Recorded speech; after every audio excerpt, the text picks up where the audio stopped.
வணக்கம். இன்றைக்கி ஜானூஸ் கிச்சனில் லஞ்ச் பேக்கிங்க்கு ரொம்ப ஈஸியாக செஞ்சுற மாதிரியான ரெசிபி பார்க்கலாம். முதல்ல கொத்தமல்லி சாதம் செய்யலாம். நான் கடாயில் 1 டேபிள் ஸ்பூனுக்கு எண்ணெய் சேர்த்துருந்தேன். எண்ணெய் காஞ்சதும் அதில் 1 டேபிள் ஸ்பூனுக்கு கருப்பு உளுந்தும் கொஞ்சமாக வடகமும் சேர்த்துருக்கேன். அதெல்லாம் செவந்து வந்த பிறகு அதில் ஒரு சின்ன துண்டு இஞ்சி கட் பண்ணி போட்டிருக்கேன். ஒரே ஒரு பச்சை மிளகாவும் சேர்த்துருக்கேன். இதெல்லாம் 1 நிமிஷத்துக்கு இந்த மாதிரி வதக்கி விட்டுக்கிறேன். இது கூட ஒரு சின்ன சைஸ் புளியும் சேர்த்து 1 நிமிஷம் கலந்து விட்டுட்டு இதை ஒரு மிக்ஸி ஜாருக்கு மாற்றிக்கிறேன். இது நல்லா ஆறட்டும். ஆறின பிறகு இது கூட நல்லா அலசி வச்சுருந்த கொத்தமல்லி தழை ஒரு கைப்பிடி நிறைய இருக்கும், அதை சேர்த்துக்கிறேன். சேர்த்துட்டு இதை கோர்ஸாக இந்த மாதிரி அரைச்சி எடுத்துக்கலாம். இப்போ இது இருக்கட்டும். அதே கடாயில் 1 ஸ்பூன் எண்ணெய் சேர்த்துருக்கேன். எண்ணெய் காஞ்சதும் கொஞ்சமாக கடுகு, உளுத்தம்பருப்பு, கடலைப்பருப்பு போட்டிருக்கேன். 2 வரமிளகாய் கிள்ளி போட்டிருக்கேன். இந்த கடலைப்பருப்புலாம் கொஞ்சம் செவந்து வந்த பிறகு இதில் தேவைப்பட்டால் நம்ம கொஞ்சமாக முந்திரி பருப்பு சேர்த்துக்கலாம். நான் ஒரு 7-8 முந்திரி பருப்பு சேர்த்து நல்லா கலந்து விட்டுக்கிறேன். கலந்து விட்டுட்டு இது கூட நல்லா 1/4 டேபிள் ஸ்பூன் அளவுக்கு பெருங்காயத்தூள் சேர்த்துக்கிறேன். 2 சிட்டிகை மஞ்சள் தூள் சேர்த்துக்கிறேன். சேர்த்துட்டு நல்லா கலந்து விட்டுட்டு அதுக்கப்புறமா இதில் 10 சின்ன வெங்காயத்தை உரித்து போட்டிருக்கேன். அதே மாதிரி 10 பல் பூண்டு போட்டிருக்கேன்.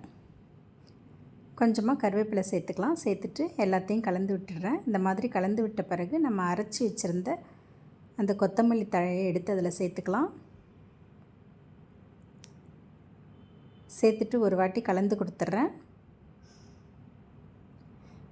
இந்த நேரத்தில் இது கூட டேஸ்ட்டுக்கு தகுந்த மாதிரி உப்பு சேர்த்துக்கலாம். உப்பு சேர்த்து நல்லா கலந்து விட்டுறேன். இப்போ ஸ்டவ்வை ஆஃப் பண்ணிவிட்டு இதில் கொஞ்சமாக வாசனைக்காக நெய் சேர்த்துருக்கேன். ஸ்டவ் ஆஃப் பண்ண பிறகும் இரும்பு கடாயில் சூடு கொஞ்ச நேரம் இருக்கும்.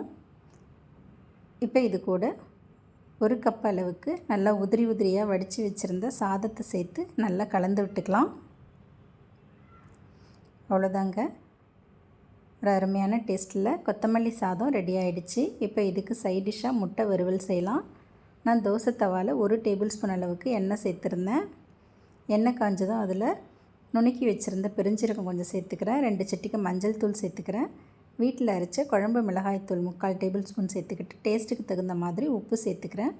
சேர்த்துட்டு இதெல்லாம் நல்லா கலந்து விட்டுடலாம். ஸ்டவ்வை நல்லா சிம்மிலே வச்சுக்கலாம். இந்த மிளகாத்தூள்லாம் கருகிடாமல் இதோட பச்சை வாசனை போகிற அளவுக்கு ஒரு நிமிஷத்துக்கு இந்த மாதிரி கலந்து விட்டால் போதும். கொஞ்சமாக கருவேப்பிலை சேர்த்துக்கிறேன். இப்போ இது கூட வேக வச்சு வச்சுருந்த முட்டையை இந்த மாதிரி ஹாஃபாக கட் பண்ணி அதில் சேர்த்து இந்த மசாலாலாம் இந்த முட்டையில் எல்லா இடத்துலையும் படுற மாதிரி நல்லா கலந்து விட்டுக்கலாம். ஸ்டவ்வை நல்லா லோ ஃப்ளேம்லேயே வச்சுட்டு இதை செய்யணும்.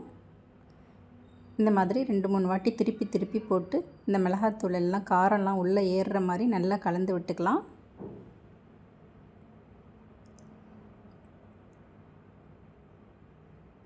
இந்த மாதிரி கலந்து விட்டுட்டு கடைசியாக இதில் கொஞ்சமாக கொத்தமல்லி தழை சேர்த்துக்கிறேன்.